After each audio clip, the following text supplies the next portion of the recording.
We are moving, so this means putting all of our belongings into boxes and getting distracted from stuff like this one right here. This is a Pix panorama made by Odette, but when I searched for some more info on Google, I found out that there were other camera brands releasing this exact same camera as the Pix panorama, so it was just a white label product from China. This is kind of the toy version of the Hasselblad X-Pan, which takes absolutely stunning images like this.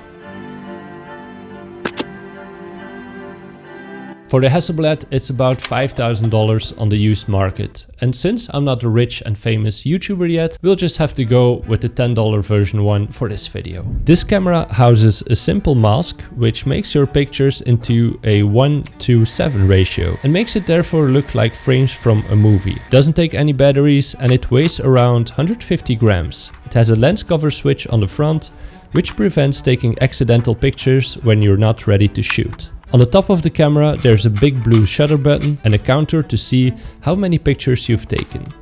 On the left side there's a rewinder. The lens itself is 28mm and has a constant aperture of 11. The camera shoots with a shutter speed of 1/125. There is a viewfinder present that already has the cinematic aspect ratio. So before you take the picture, you already kind of see how it's going to turn out. I really don't know why I bought this one, but I think it was the red color that kind of stood out.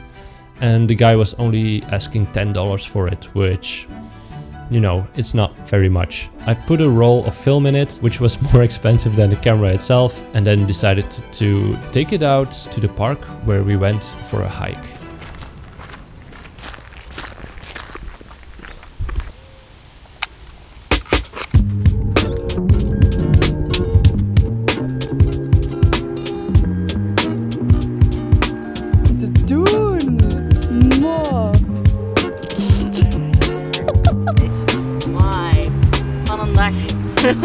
Ja.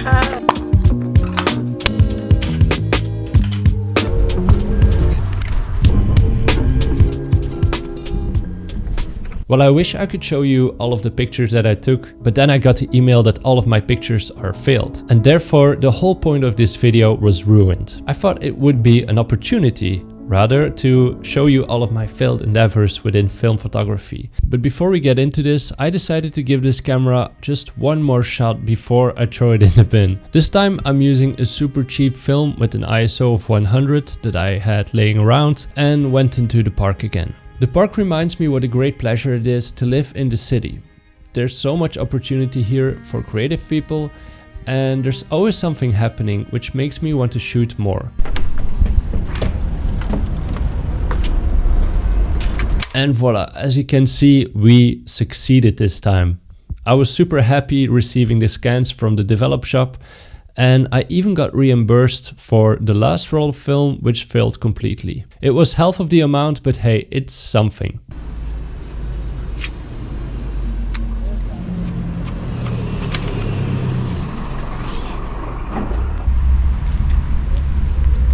Hey guys.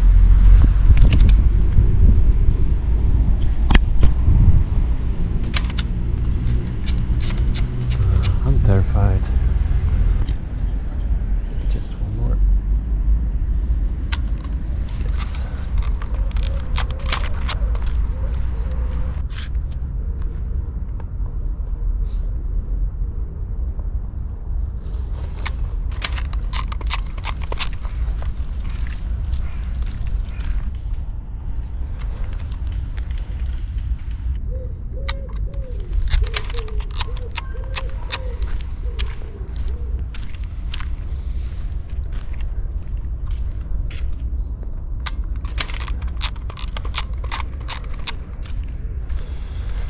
I had to edit a lot in Lightroom because the scans I received were quite flat and not really popping.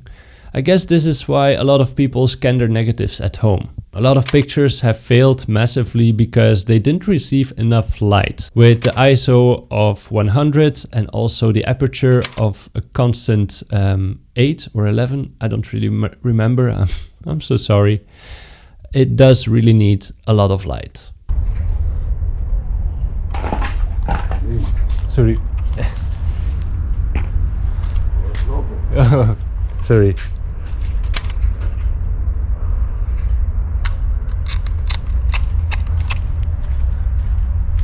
Have a good day.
It's not comparable at all to the Hasselblad, but it's really apples and oranges if you look at the budget. But I do get so much joy when receiving the images, even when it comes from a toy camera, which makes me fall in love with film photography even more when I succeed, at least.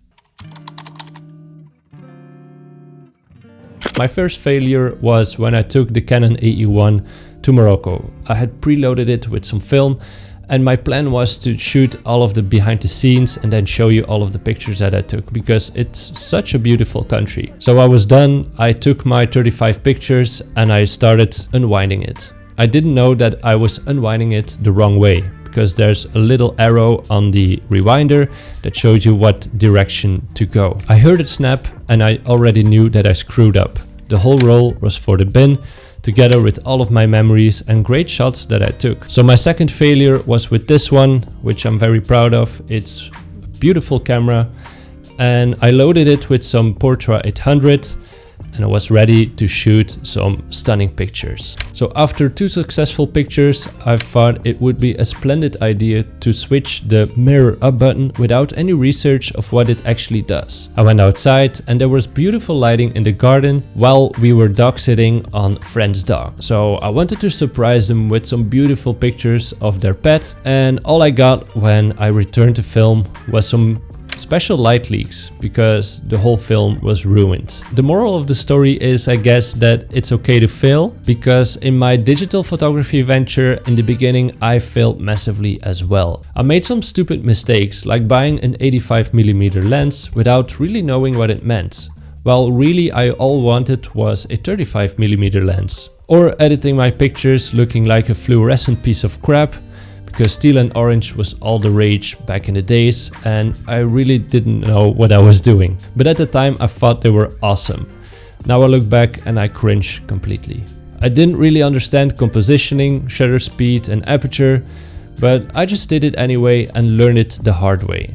Right now I'm learning new things all over again, and it feels weird to put aside my ego and be patient to learn this new skill and actually lose a lot of money on the way. Moral of the story is that you have to be patient with yourself, and sometimes you fail, and that's absolutely okay. Just put some research in it before you take an action, and then you'll get a long way. If you made it to this part of the video, then thank you so much for sticking with me. I really thought this whole video was ruined, but in the end I kind of made it into a rant about what I was going through. And it feels really good to share this with my audience in between shooting all of the searchable content that will grow my channel, hopefully. Thank you so much for watching, and I hope to see you again next time. If you like this video, then please hit like. If you have any questions, ask them in the comments. Bye-bye.